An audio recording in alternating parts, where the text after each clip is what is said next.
I'm so excited because we are ending our New York premiere week with a very special guest today. He is such an epic Grammy, Emmy, Tony Award winning actor who recently reprised his iconic Broadway role in the musical adaptation in film of Dear Evan Hansen. Today also happens to be his birthday, so that's cool too. So in honor of his musicality, I'm hoping we can sing him happy birthday. Please welcome this extremely talented and someone who's able to challenge humanity better than any actor I've ever seen in my life, Ben Platt.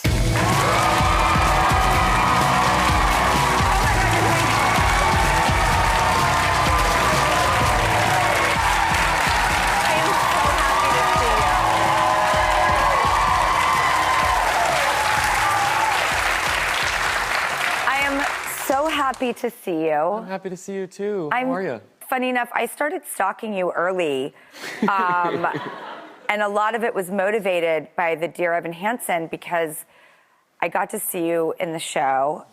But like, you purged on a daily basis for that show. I've never seen anything like it. How did you get yourself there?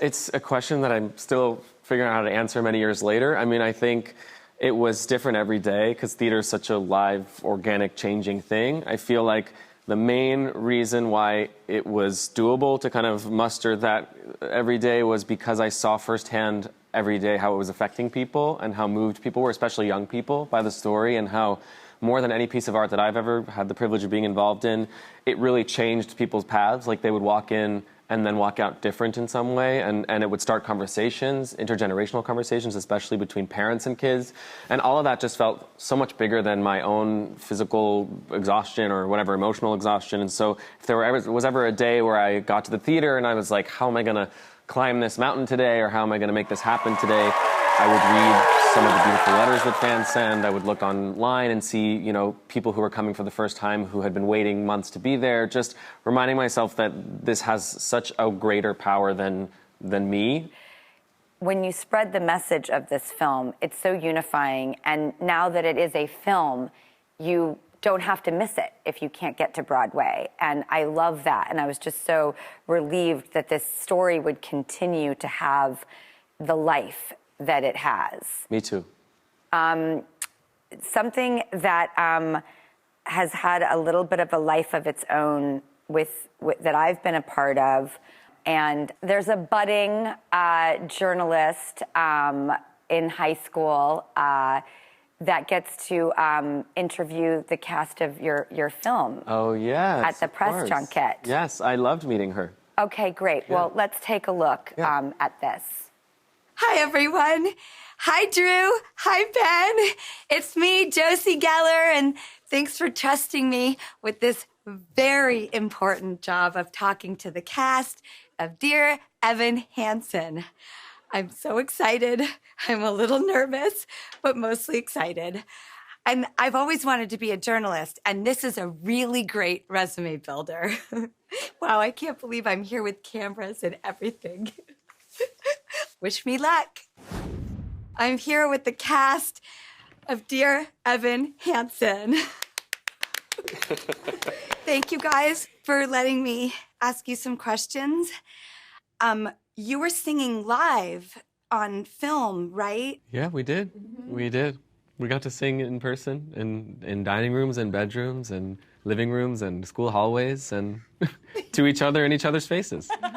When you were in high school, what did you want to be? Amanda? I wanted to be a director. Oh, you gonna do it? Yeah. I wanted to be a doctor. Ooh. Yeah. I'm probably not gonna do it. I think you're healing people just fine. I wanted to be an actor on Broadway. Oh, well, I think that's what they call the definition of irony. Danny? Josie, I wanted to be so many things. I wanted to be a baseball player. I wanted to be a lawyer. But ultimately, deep down, I really wanted to be an actor. I'm glad you found your dream. Me too. Thank you. Aw. I feel like Julianne's going to think I'm saying this just because I like to repeat everything she says because I love her so much. But I also wanted to be a doctor, but I couldn't pass chemistry, so I had to look in like the things that I had an aptitude for, so I went into dance, actually. I'm wearing my prom dress. Did anyone go to prom or have a prom story? You're nodding your head, Ben. I did go to prom. It was really fun. And I went with my best friend, Beanie Feldstein, who is also an actor, and she was my date. And for our prom photo, we both did the arms that Eva Perón does, like this.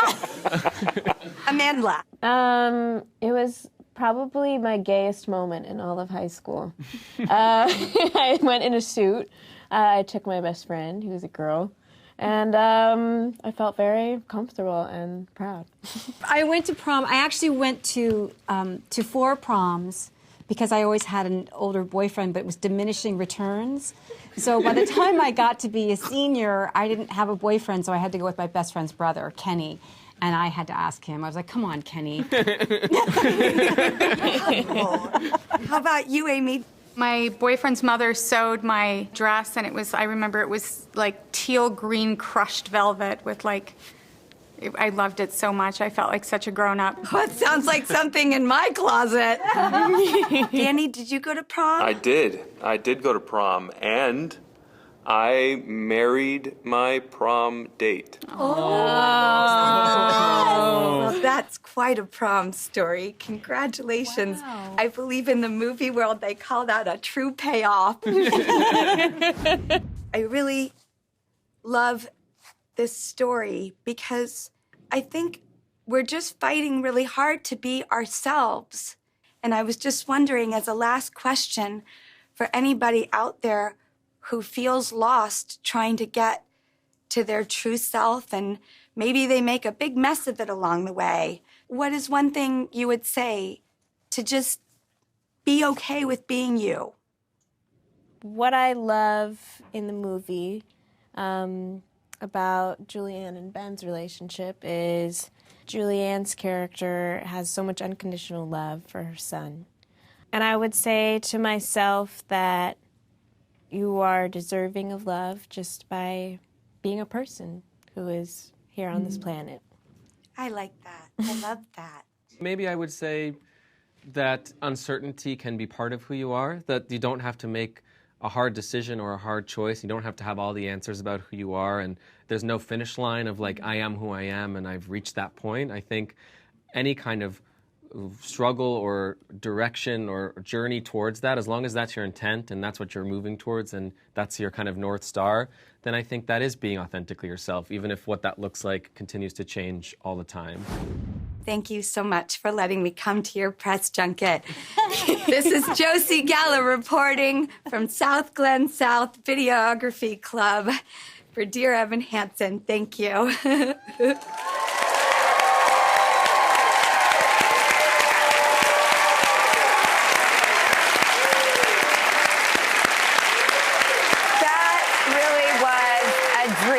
Collaboration of Amazing. a lifetime. Yeah. I'm so happy we can finally give it away that I got to meet her. I love your answer about your uncertainty. Yeah. But I feel like that's an underrated thing you brought up. For sure. I feel like there is a great concern all across the board in our modern current time with black and white and yes and no and right and wrong and cancel this and cancel that. There's a lot of finite things that we're all craving, and I feel like we have to re-find a comfortability with nuance and with gray area and giving ourselves the grace to still be figuring things out and not have hard answers and hard choices and decisions about who we are and not having no ability to go back on those things or rethink those things. I feel like comfortability in that unknown and uncertainty, as you said, is like, by definition, that's being yourself, I think. It's admitting that, nothing is perfect and nothing is finite and everything is always in progress, and like that to me is way more authentic than somebody saying, here are the 3 things about who I am and those are never going to change, because everything changes. I mean, who knew that we would all be in a pandemic for 2 years and that everybody would be here wearing masks? Like, we could have never known that. So I feel like giving yourself the space and the grace to change and learn and grow and change your mind and take things back and make mistakes and be forgiven for them, like that's where I think we all need to focus a little more, hopefully. Wow. Wow, wow, wow.